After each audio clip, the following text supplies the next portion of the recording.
La idea de les llambordes Stolpersteina va suggerir fullejar diversos llibres sobre els camps de concentració nazis. Vam fer una cerca i consulta per internet i vam trobar una pàgina web de l'Ajuntament de Terrassa, on es recollien les propostes de les llambordes Stolpersteina.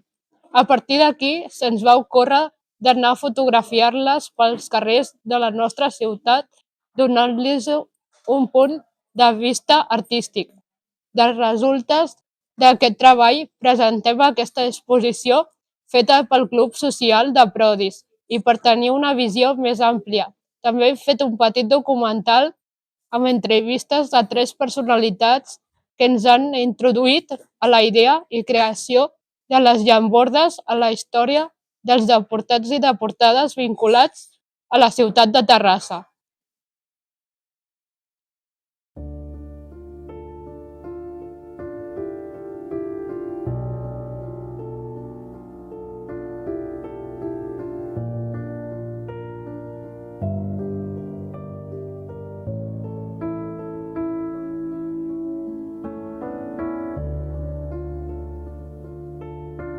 Entrevistes sobre els deportats en els camps de concentració nazi.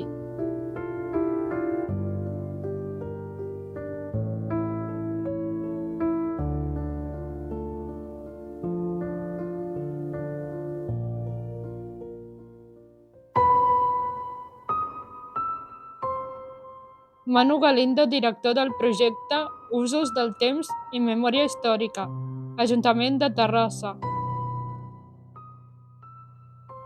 Quin impacte educatiu i social ha tingut la instal·lació de les llambordes a la comunitat de Terrassa?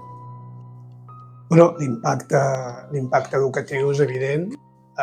Hem posat els centres d'ensenyament secundari de la ciutat dins d'aquest projecte i ha tingut molt bona acollida. Vam tenir al principi uns quants instituts, primer van ser 5, després ja en tenim 10 entre públics i concertats. Esperem també tenir més a partir de l'any que ve. Inclús s'han interessat instituts de fora de Terrassa, però que estan dins del nostre entorn, com Viladecavalls o Matadepera. A nivell social, l'impacte, a l'origen d'aquestes llambordes,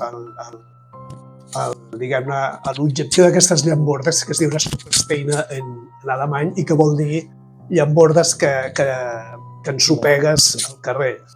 I té un objectiu, que és que la gent, quan les veu, es pregunta per què aquella llamborda està allà, a qui representa i qui és la persona que recorda, no? I jo crec que l'impacte és això, és que quan més hi hagin, més gent se les trobarà i més gent es preguntarà què va passar en aquella època i per què aquests veïns no van estar a la seva ciutat com la resta, no? És una mica l'objectiu del projecte, perquè és un projecte que és de memòria, però també és un projecte artístic. I també se li ha de donar aquesta dimensió de projecte d'art. Podria explicar-nos alguns exemples concrets de com aquest projecte artístic ha influït en la conseqüència històrica i la participació ciutadana? Jo crec que sí que ha influït, perquè cada vegada hi ha més entitats, no només que es dediquen a la història, entitats de veïns, entitats culturals, que cada vegada s'interessen més pel tema de la memòria democràtica i demanen a l'Ajuntament que col·laborem amb les seves activitats o idees que tenen de recordar moments del seu barri o de gent una mica relacionada amb el seu barri o amb la seva entitat. I a nivell educatiu, que és el que parlàvem abans, tenim dins del projecte de la col·locació hi ha, diguem-ne, la fase de portar alumnes a visitar els camps. I han portat 14 alumnes l'any passat, aquest any portarem 10, aquest any vinent, el 2025, i jo crec que això crea una consciència col·lectiva entorn del fet històric de la deportació nazi i de la guerra en general. Es completarà el projecte a la ciutat, sabent que són aproximadament 70 persones les afectades. Sí, el projecte segueix. Fins ara hem posat 22 llambordes. Aquest any, 2024, estan previstes, encara que queda un mes i pico perquè acabi l'any. No les posarem aquest any, segurament ens arribaran i les posarem l'any que ve. Posarem 10 més, 7 més que hem demanat per l'any que ve, que això ja fan 40 tantes. Són les que posarem segur. Les persones que estan afectades, que són 71, són persones relacionades amb la ciutat, que o han nascut aquí o van viure aquí o van ser exiliades van sortir, diguem-ne, de Terrassa cap a l'exili. No totes tindran la llamborda a Terrassa perquè algunes persones van viure en altres llocs, la llamborda la tenen en altres llocs, com a Mataró, Esparreguera. Nosaltres posarem segurament al voltant d'una 50 de llambordes quan el projecte estigui acabat, que segurament serà en 2 o 3 anys. Això no vol dir que el projecte educatiu acabi aquí, perquè quan haguem posat totes les llambordes, els centres educatius seguiran estudiant i seguiran interactuant amb el projecte i estudiant les persones que van ser deportades.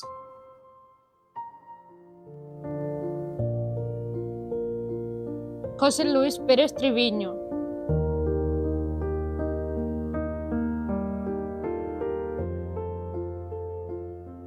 Professor de Filosofia del Dret de la Universitat Pompeu Fabra, autor de llibres sobre el dret i resolució de conflictes a l'esport. A part ha fet estudis sobre els genocidis.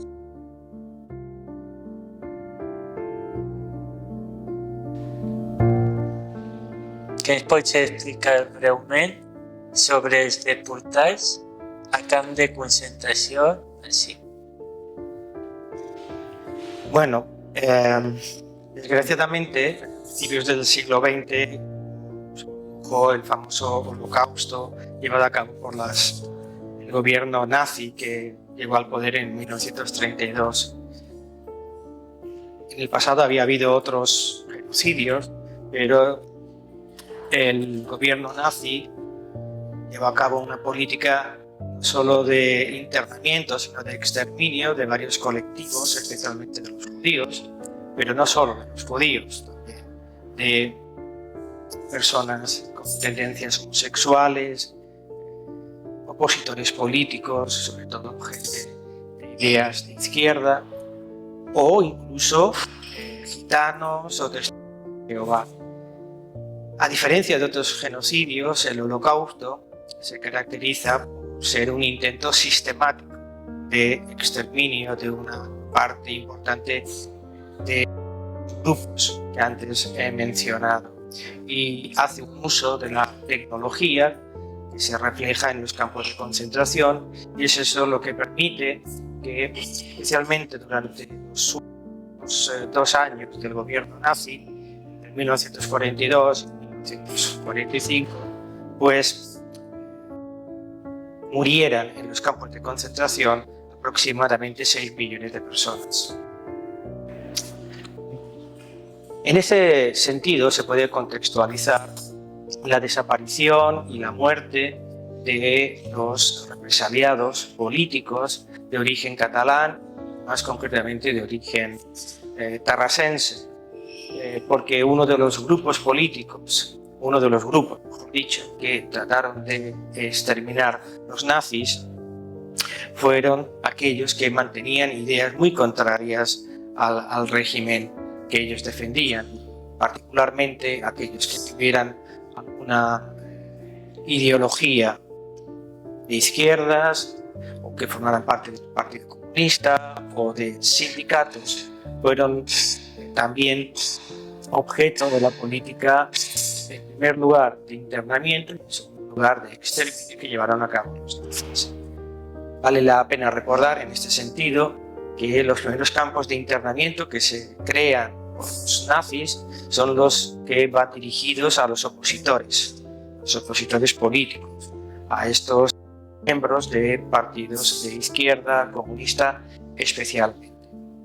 Posteriormente, cuando ya llevan a cabo el exterminio, que como he dicho antes, comienza en 1942, lo que hacen los nazis en los campos de concentración es dividir a los prisioneros según una serie de criterios que tienen que ver con esa visión que ellos tenían de que había determinadas que no merecían, no eran dignas de vivir. Por supuesto, el grupo más importante era el de los judíos y por lo tanto llevaban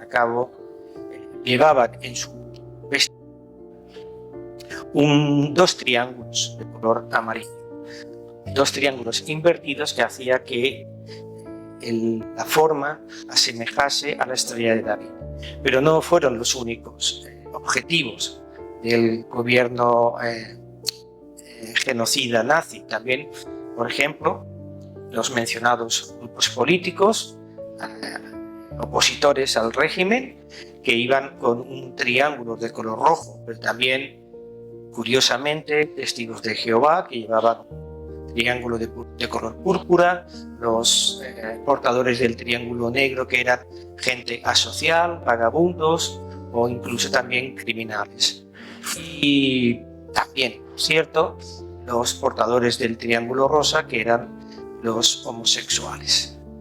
En este sentido, los fallecidos de origen tarrasense en los campos de exterminio fueron mayoritariamente opositores políticos, que fueron capturados una vez que estos habían abandonado el territorio español cuando había finalizado la guerra civil y que muchos de ellos se alistaron para luchar contra el régimen nazi.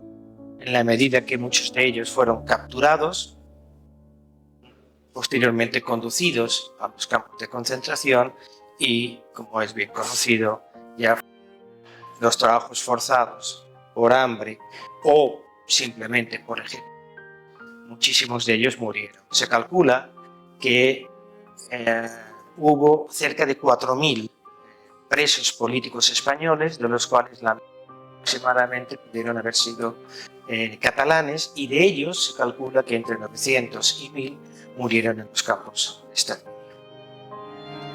És un plaer comptar amb el seu temps perquè ens puguis donar una pinzellada del que va ser l'Holocaust, els camps de concentració nazi. Teresa Rodríguez Herrerías presenta. Alumnes de l'Institut Escola Pere Viver.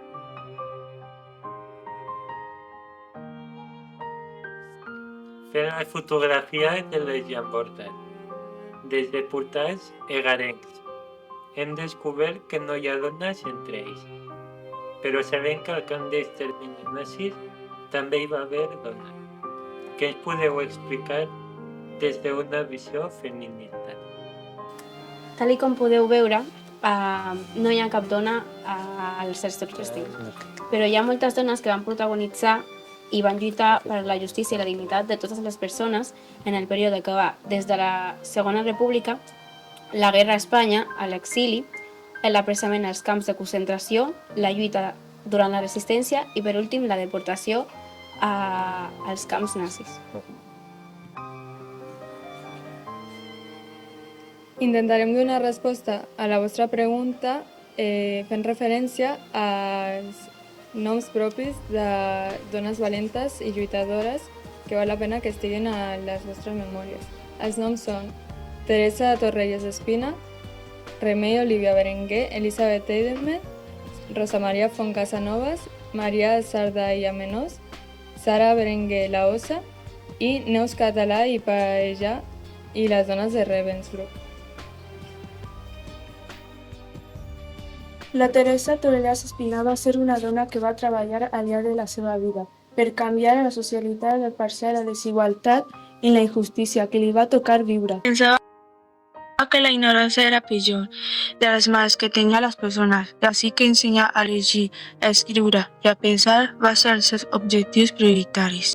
Va ser una autèntica revolucionària per els pensaments d'igualtat i justícia, en un moment que els diferents per gènere i per nivell econòmic eren extrems. Com a segona dona regidora de l'Ajuntament de Terrassa, es va veure obligada a marxar cap a l'exili al gener de 1939. I com una bona part del millor de les persones van passar a la frontera. La Remei Vivaberenguer va també estar al camp d'Argelers. Ella va escriure un llibre on va escriure tot el que va patir allà. Ens parla molt de la manca d'aliments, d'higiene, que per això van fer que totes les persones tinguin molts problemes de salut. Amb les baixes temperatures va causar la mort de moltes persones. Els soldats tractaven molt malament a les dones i als homes, però les dones abusaven molt d'elles sexualment, fent així que quedin embarassades i els seus nens no puguin viure. I la taxa de mortalitat va pujar fins al 90%. Quan Elisabeth Eidenbenz va veure les terribles condicions en les que les dones estaven al camp de concentració, va fer una maternitat, que es deia la maternitat d'Enna, molt a prop de la platja d'Argelers-sur-Mer. El seu caràcter no podia tolerar la mort contínua de tots aquells nadons i les condicions de les mares, mal alimentades, sense accés a alimentació i sense condicions higièniques bàsiques. L'amor incondicional i la lluita generosa d'aquesta dona mereix el nostre respecte. Les dones que van ser ateses a la maternitat d'Elna hi van trobar confort i sobretot afecte, i també escalfor humà. Entre el 1939 i el 1944 es van salvar la vida d'unes 600 dones i es va aconseguir salvar la vida de 597 criatures que van néixer en unes condicions humanitàries, acollidores i amoroses. La Rosa Maria Font Casanova va ser una de les 597 criatures que van néixer a Elna. Des de ben petita va tenir una vida molt dura i difícil. Amb 16 anys es va mudar aquí a Terrassa, on va aconseguir un treball i establir una vida normal amb la seva família. El record de la Rosa Maria Sardà té a dues dones que van tenir molta importància a la seva vida, que són l'Elisabeth Eidenbenz i la Maria Sardà i Almenos. Aquesta terrassenca, encara que era desconeguda per la ciutadania, va tenir un molt important paper a la maternitat d'Elna, ja que era la mà dreta de la directora d'aquesta maternitat i va tenir cura de les dones i dels fills i filles que neixen allà. La Maria Sardà va ser una segona mare per la Rosa Maria Sardà i això va ser tant a Terrassa com a la maternitat d'Elna. Gràcies a ella es va mudar a Terrassa i va tenir una molt bona vida aquí i encara la té. I ara ella és l'hereva de la correspondència d'aquestes dues grans dones. Al 1939, moltes dones catalanes i espanyoles republicanes com Sara Berenguer la Ossa van fugir de la Guerra Civil, però es van trobar amb la Segona Guerra Mundial. Malgrat les dificultats, van lluitar contra el nazisme al costat de la resistència francesa, ja que no podien acceptar un altre règim feixista. Especialment, les dones, sovint amb els seus fills, van jugar un paper clau en la resistència. El govern francès va reconèixer el seu valor i Sara Berenguer va rebre la Legió d'Honor al 1998 per la seva contribució a la defensa dels valors democràtics. La Neus Català va ser una dona que al 1939 va travessar la frontera de França juntant 182 nens orfes de la colònia de Premià, de Dalt. Aquesta dona, a França, va col·laborar junt amb el seu marit en activitats de la resistència. El 1943 va ser denunciada pels nazis i immediatament va ser detinguda, torturada i deportada al camp de Ravensbrück, un camp de concentració exclusiu per a dones. Allà va conèixer a moltes dones catalanes i espanyoles, on després, més tard, va escriure un llibre amb totes les vivències del camp, ja que la Neus va ser obligada a treballar en la indústria d'armament alemany i va formar part d'un grup de dones que boicotejava l'armament de les fàbriques.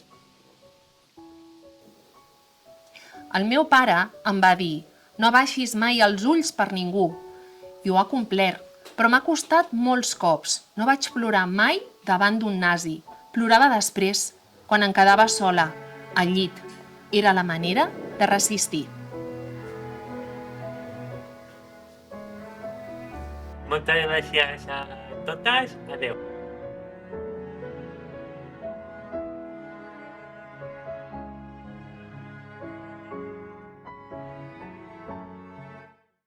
Projecte Stolperstein, monument de memòria descentralitzat que pretén recordar les persones deportades als camps de concentració i extermini.